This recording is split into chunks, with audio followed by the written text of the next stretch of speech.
Well, for more on the Transformation Fund, we're joined by Trade and Industries Acting Deputy Director General for Incentives, Transformation and Competition, Susan Mangole. We also are joined by the Black Business Council CEO, Kanki Matabane, Institute of Race Relations, Gabriel Kraus, as well as the Black Management Forum's Managing Director, Monde Ndlovu. Guys, good evening to you and thank you so much for joining us.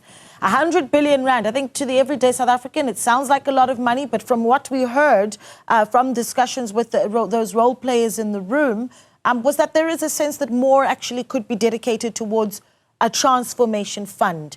But Susan, perhaps you can help us with just the genesis of where this initiative would have started, what the motivation was, and why it was necessary for the DTI to say, well, this is the process that we're starting and the need for it.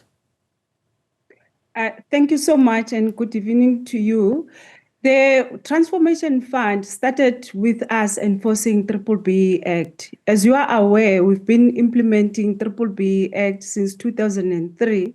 So on an annual basis through the BE Commission, we actually collect information and conduct studies to check what are the funds that are set aside for B Act? What are they doing? Are they impactful?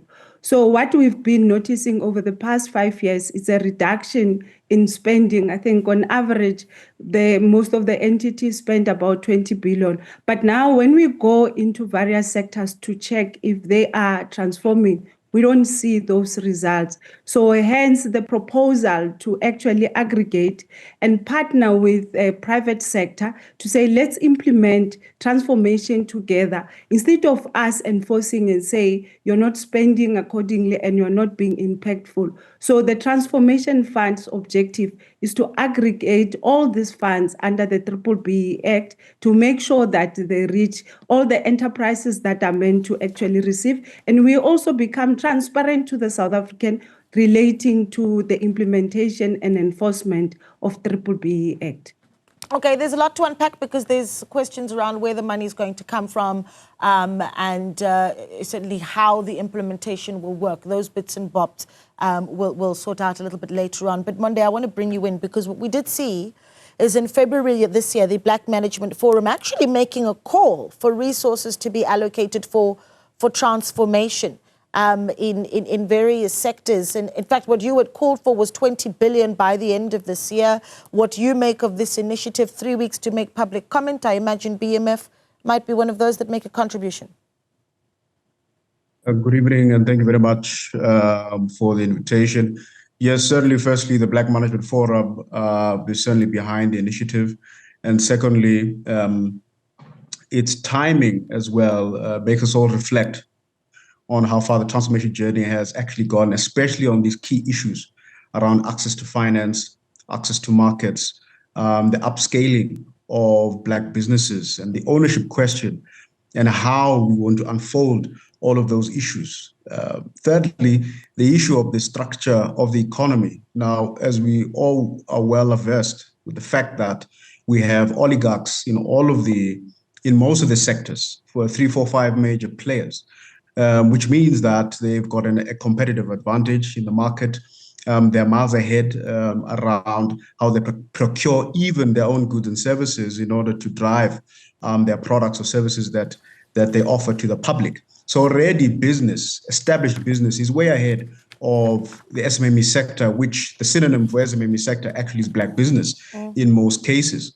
And so when we realize that structural impediments that exist, the advent of this kind of fund would like to liken it as to a Boeing 747 that's struggling to take off and actually stops on the tarmac. Now, if it stops on the tarmac, you need a specialized force, not people who are around. So you need a specialized force, hybrid skills to come in to assist that Boeing 747 to actually jet off. And in this sense, this kind of fund is almost like a hybrid specialized type of fund, which ought to then do a specific job in the South African market. Of course, the 20 billion year on year is not nearly close to what is actually needed. And some of the stats, as we all know, we need at least over 300 billion around the SMME in terms of developing it. But it is a start as well. So we actually need to really focus on its intended purpose, intended recipients of the fund, and definitely the BMF is even currently working on its submission and rounding up its own members around our input to the fund. Okay, let's bring in Gabriel Kraus. Of course, Gabriel Kraus is with IRR Legal of the Institute of Race Relations. Gabriel, 100 billion rand. You know, you hear Monde saying that, well, we might very well need 300 billion, and so 100 billion rand over the next few years simply isn't going to cut it. But just your initial reaction when you see the events unfolding today, where DTI is saying, well, we've got 3 weeks to comment on 100 billion rand to deal with transformation. Is it needed, in your view? South Africa needs to transform, that's for sure. Is this the right way to do it? I doubt it. But I must say, of all of the forms of BEE that either have been or in the pipeline, this is probably the most benign or the least damaging. If you look at the kinds of BEE that there's BEE in procurement, so government spending, which is about 1.2 trillion rand a year. And the way the BEE system works there is the law says the government sometimes has to buy, well, it always has to buy from companies depending in part on price and in part on BEE points. And it can spend up to 25% extra for the same exact goods and services if the winning company has more BEE points. So that's a huge deviation from value for money. If you think R1 trillion, if you, by our estimate, about 150 billion rand is effectively wasted, is left on the table per annum as a result of that policy. The next kind of BEE is in employment in the government sector. The BEE rules have forbidden black women, Indian men. Every race group has been forbidden from applying or getting promoted into some job or another. And we think that's wrong in principle, very harmful to morale. And the record of service delivery excellence in South Africa has gone down. We think part of the reason for that is people are kind of constantly watching their backs and trying to make these calculations of where they should be going dependent on their race rather than dependent on their skills. So those are really damaging forms of BEE. And if the country were to shift away from those towards this model, which is basically a banking model, where you say, instead of having a state bank that will lend for cheap to any small business, this state bank will lend for cheap only to black-owned small businesses. This seems by far the least damaging, because the best, most untapped resources in South Africa are small businesses. They certainly need more financing. We prefer if you had cheap loans on offer to all small businesses. I don't think that that would make it worse. But if it's only going to be for black small businesses, I think that certainly is a direction that capital needs to go to. I think the tricky thing about this policy is, where's the capital going to come from? And one of the places it's supposed to come from is, for example, foreign companies that are supposed to give away 25% of their value in order to satisfy BEE requirements if they want to keep their or make investments here. And that seems like probably a very bad idea, chasing away foreign companies who are thinking about doing business here, because, you know, one of the reasons we've got such high unemployment rates is because we have money leaving the country and we don't have money coming into the country. So this unfortunately way of trying to find the money is also a good way of chasing the money away. And that in turn has the impact of less investment, meaning less jobs. And our biggest worry is black unemployment in terms of the markers of redress, because it's increased, it's doubled. Black unemployment has doubled under BEE from 5.5 million to over 11 million on the expanded definition. And so, you know, we like the idea of helping small businesses, but we worry about where this money is coming from. And is that actually going to help make poor black people even worse off by chasing away international investment? Yeah, I do see this going to be an interesting talking point, though. Gabriel, making the point around where you've got companies perhaps able to meet their BEE sort of expectations or requirements if they contribute towards the investment program. That is doing that instead of surrendering their 25% stake in the business. The fallout of that, in fact, we'll hear from the Black Business Council on that on the other side of this short break. Stay with us. Welcome back. We continue to get reaction from various stakeholders on, of course, the announcement of a 100 billion rand transformation fund that is set to be operational by the end of this year. 3 weeks left for public consultations and submissions to be made on it. But what it does is offer a few things, opportunities for investment to come in and really put resources into transformation in the country. Also lessening the load on companies to have various ways of meeting their BEE requirements. But is it going to work? That's the real question. 0105946010. We've got a caller quickly. Mulantwa is in Ekurhuleni. Mulantwa, good evening. Good evening, Ausna lady. How are you? I'm well, and thank you so much for calling. The initiative of the 100 billion Ausna lady is long overdue. Since from 1994, it is totally long overdue. And honestly speaking, this is just a drop in the ocean versus the number of majority of the black people of this country that have been deprived opportunity for more than 300 and something years by the white dominance of the minority government.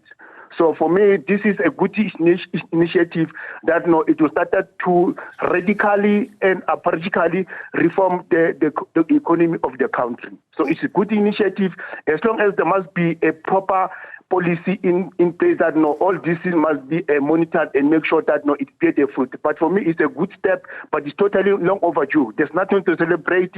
It is long overdue, but given the amount versus the majority of the black people that they want to open companies and do and create jobs, it's not enough.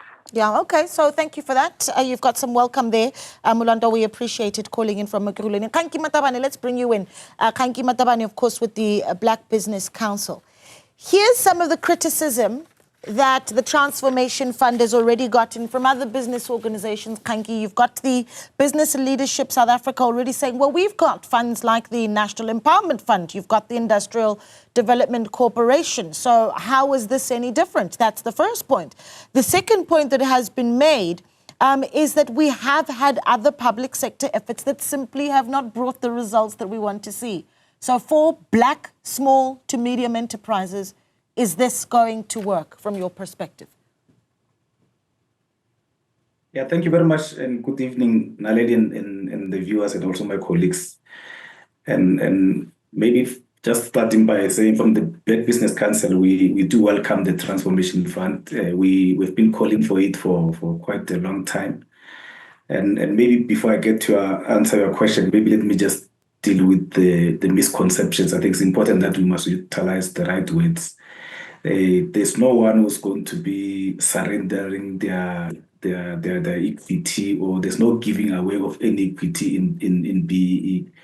Black people go to banks and financial institutions and borrow money to buy those stakes. So there's no black person who was given any free money or any free shares by any white business. So I think we just need to deal with that myth.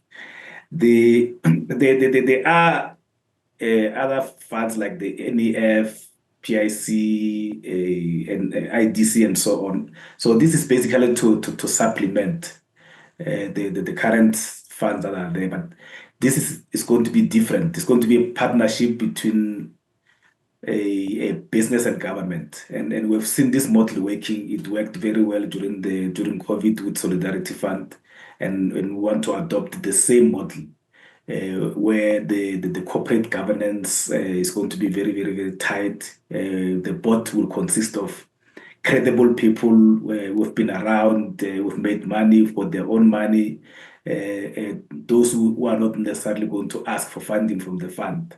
So it must be established people, credible, who will be able to do their job, but they will be doing it in such a way that they're saying, we just want to make a contribution to the country. And then the funds that we have now, unfortunately, they don't have what we call a patient capital. But they also don't cover what we call skin in the game.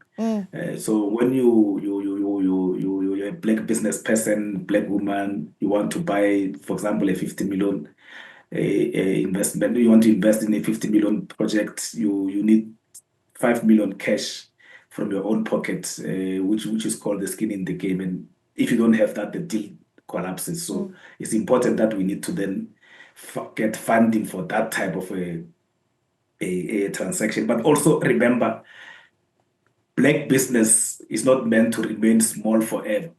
So even if I need to buy a 10% of a 200 billion company, the fund should still be able to assist me. So this fund is not going to be for small businesses only, because otherwise we are saying 31 years into democracy, black people must just remain in the periphery and become small businesses from hand to mouth. So it's very, very, very important that this is going to be a very comprehensive funding. But again, it's important that those concerns raised by other people about corruption, we don't brush them aside. Hence, we're talking about the corporate governance model should be very, very, very, very tight, because we've seen during COVID, people were busy looting funds when people were dying. So you can't say corruption may not happen. So it's very, very important that we need to deal with this before even the fund is established. But we support it. Those who are anti-transformation who are saying transformation will only end when the control management control and management of the economy and the ownership reflects the demographics of the country. Yeah, but big goals. And to get there is, the tough question is how. But let's see some of the WhatsApps that have come in from our viewers to see if whether or not they welcome this 100 billion rand being set aside for the transformation fund. 072-110-5584. Sketo Sambo says half of that fund will not reach the intended beneficiaries, while the other half will go to politically connected people. Sketo, thank you so much for that. Tsietsi says the transformation fund is a noble initiative, but if it's put to good use, but our history and relationship with public funds do not inspire confidence. With capital letters there, sadly. Tsietsi, we appreciate your input. Ozzy says the transformation fund is much needed. Naledi, it would provide the much needed relief to a lot of black business who are systematically being excluded in the mainstream economy. Just imagine if 80% of the working class contributes 50 rand per month. This is a great idea. Let's embrace the power of crowdfunding. Ozzy, thank you for your contributions. But two of those WhatsApps raising an issue about trust, right? Puluso says they should use the transport money to deal with electricity issues. So, for example, there is load reduction at Giyani D20, 7 to 9 and 5 to 7. It's going to be on for at least 3 months. So this winter, the people at Giyani will be suffering from load reduction. It's not different from load shedding. Okay, I think that essentially Pulis was saying, put that money into Eskom and perhaps then we can keep the lights on. Tony in Midrand is calling in. Tony, good evening. Good evening, Naledi and the panelists. Thank you so much for calling. Talk to us, Tony. Yes, actually this fund, it's been long overdue, as other speakers have alluded to it. But my worry is one, I think the government needs to drive these particular initiatives to the beneficiaries, because a lot of times they do have good things as initiatives, but you find out the beneficiaries themselves do not even know about those particular funds, like your NEF and other funding schemes that they have come up with. So I think they need to do a drive whereby normally when they do elections, they go to wards and they give people alerts in terms of elections coming. So in terms of such funds, I think they need to do the similar drive as they do with election, so that all the communities are able to know that these are the funds available. If I'm running a small business, where do I go? What qualifications or what do I qualify to make sure that I get the funds and so on. Yeah. So my worry is the initiative drives and so on from the government. Yeah, so that's a very good point, so Tony. Thank you so much for that. And Susan, great points for you to respond to. Tony says, number one, you've got to get the information to the people that most need what the fund can offer. But there's the trust deficit. You saw our WhatsApp messages, people saying, well, it's all good and well to set it up, but is it going to reach the people that it intends to reach, and how do we ensure that takes place? Thanks. I think one of the key things that we also need to acknowledge from the last caller is that these funds are only known by us that maybe read the reports when we do the BBBE assessment, which is one of the fundamental pillar of saying why we need the transformation fund. The first thing is to make sure that it becomes accessible. So is to create that awareness. We are currently going to do the road shows across all the provinces. And what we are also testing with the audience when we get to a particular setup is whether they know. And most of the figures shows that they also don't know. Then there's also another issue of saying after they get funded, let's say you get funded as a farmer, then you plow your crops and everything. Then we can't leave you there because we need to also provide you firstly technical support, provide you access to market. So as we aggregate, we also need to aggregate the effort to say it does not end with funding. It also ends with you growing and also selling your products, opening up order books. You know, because we've got 3 weeks for South Africans to make their contributions to really how we shape this fund, what I'd like to do is take a short break. When we come back, we'll hear from our other speakers, Monde Ndlovu, of course, of the Black Management Forum, Gabriel Kraus of the Institute for Race Relations, and Kanki Matabane. Their contributions as Susan listens in to what is it that really needs to be not left out as they continue to shape the fund. We're back with that on the other side of this. Stay with us. Welcome back. You're watching Newsfeed PM, the late edition with myself, Naledi Mulo. We continue the conversation. We look at just the impact that a 100 billion rand transformation fund could I suppose, have on inequality in the country. The fund, of course, expected to be a public-private partnership aimed to assist Black businesses. This is through grants, equity instruments, as well as debt financing. And it focuses on various sectors, agro-processing, IT, infrastructure, as well as manufacturing among that list. Taking your calls, Willie is in Pretoria. Willie, good evening. Good evening. How are you? I'm well, sir. Talk to us.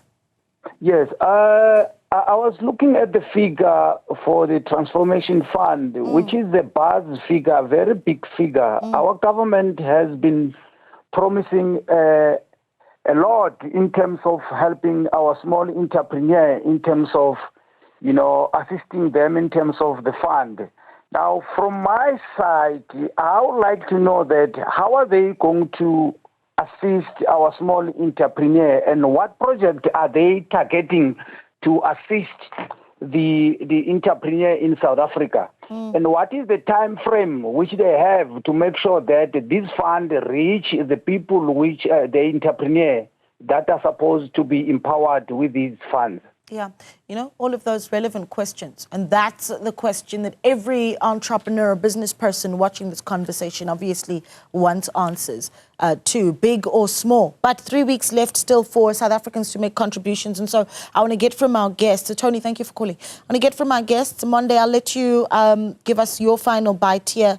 Contributions, Susan of DTI is listening. Over the next 3 weeks, what needs to be top of mind? Thank you very much.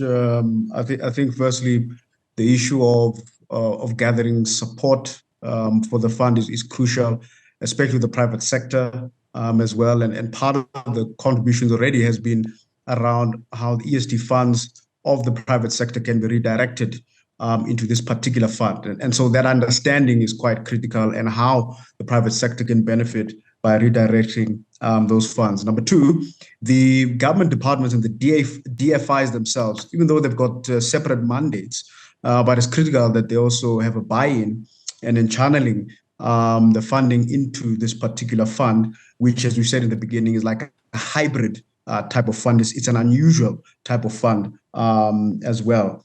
Number three, the issue of the equity equivalence, which also needs to be clarified.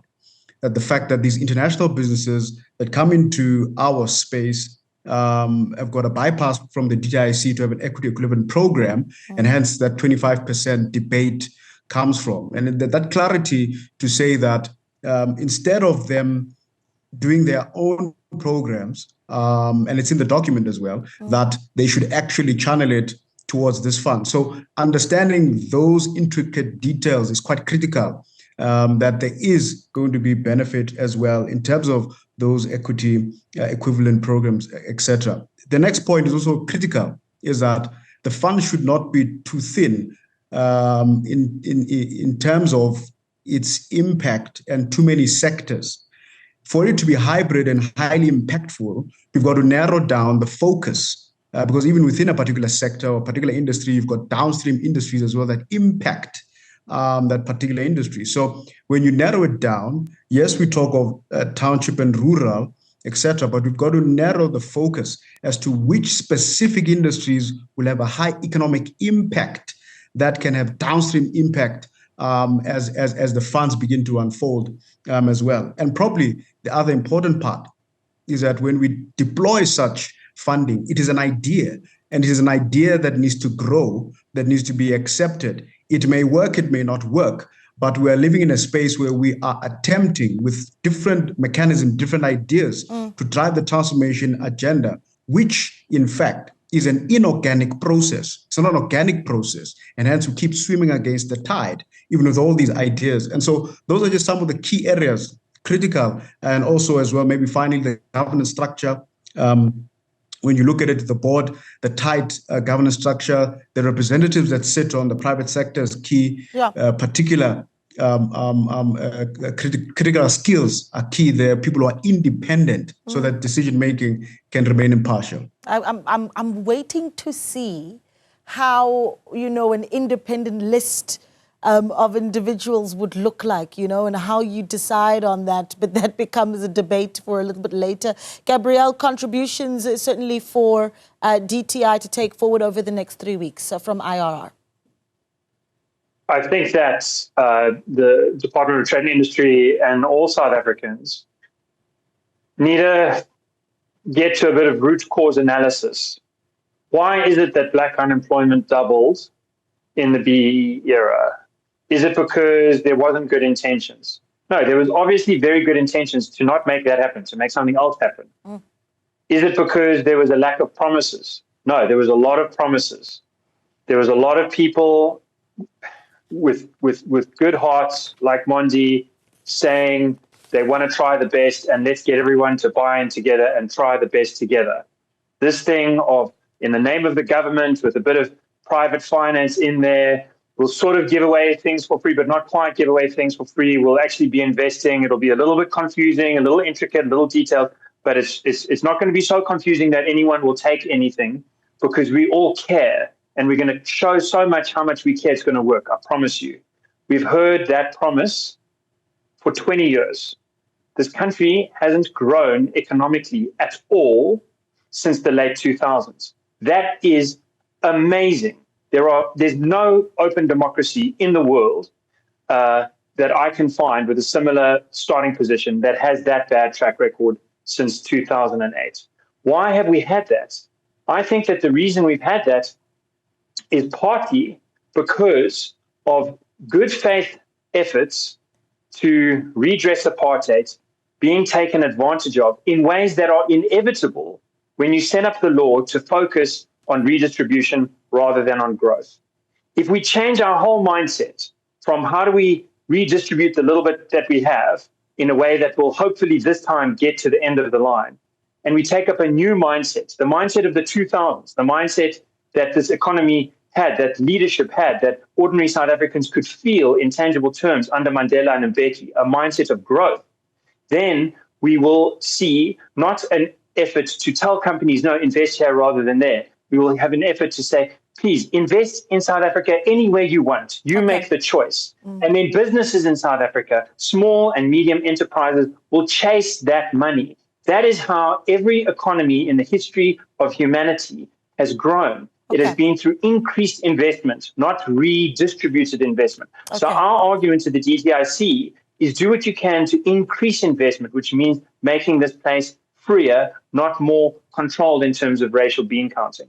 Okay, Gabriel, appreciate your input. And you know, we got a WhatsApp earlier from a viewer who said, why not take this 100 billion rand and throw it into that leaking bucket that one could call, some have called it a leaking bucket there at Eskom. And so perhaps that will help boost economic growth. It's one of the arguments that have been put on the table. But Kanki, your final contributions for DTI to take home this evening? Yes, I think it's very senseless to blame broad-based economic empowerment and transformation for the unemployment that we have. There have been many factors that actually happened. There have been COVID, there have been other challenges in the economy in the 2006 and so on. So it doesn't make sense for anyone to then come and blame economic empowerment for all the ills of the country. There have been many other things like corruption and so on. And when you look at the economic empowerment, localization, indigenization, it's all over the world. You go to China, you can't own more than 50% of any company if you're not Chinese. So let's not try to defend the benefits and the gains of apartheid using different methods. But I think our call that we're making to all the South Africans, including the callers and those who send WhatsApp messages, is that let's go and read this document. This is a draft document. So whatever is there in the document is not final. Let's take all our efforts, let's take all our complaints from WhatsApp groups and put it here on the document, because that's the only way we can make this document better. Yeah. And so that the document can represent our own intentions, our own objectives, or our own wishes, and we make it what we want it to be. Yeah. To address the imbalances of the past, to grow the economy, to make sure that the majority of South Africans play a meaningful role in the economy. Okay, and I think you've given us a really great call to action there for all South Africans to make their contributions over the next 3 weeks. Susan, perhaps you can tell us how we do so as we close off the conversation. Thank you so much. So comments are open until the 28th of May.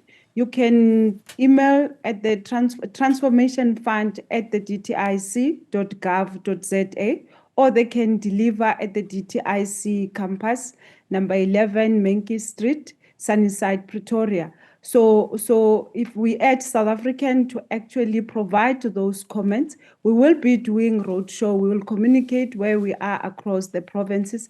If they can also come to get clarity, come to ask those difficult questions. Yeah. What we are saying is that let's work together, ourselves and private sector, to build an inclusive economic growth for South Africa that actually reduce unemployment and poverty. So in the next 5 years, we want to journey together, help us set up the mechanism and the system that can actually benefit all South Africans. All right. As it's been an absolute pleasure. Thank you so much, not just to our panelists, but also to our contributors via phone calls and WhatsApps as well. A really important discussion as we watch this process unfold.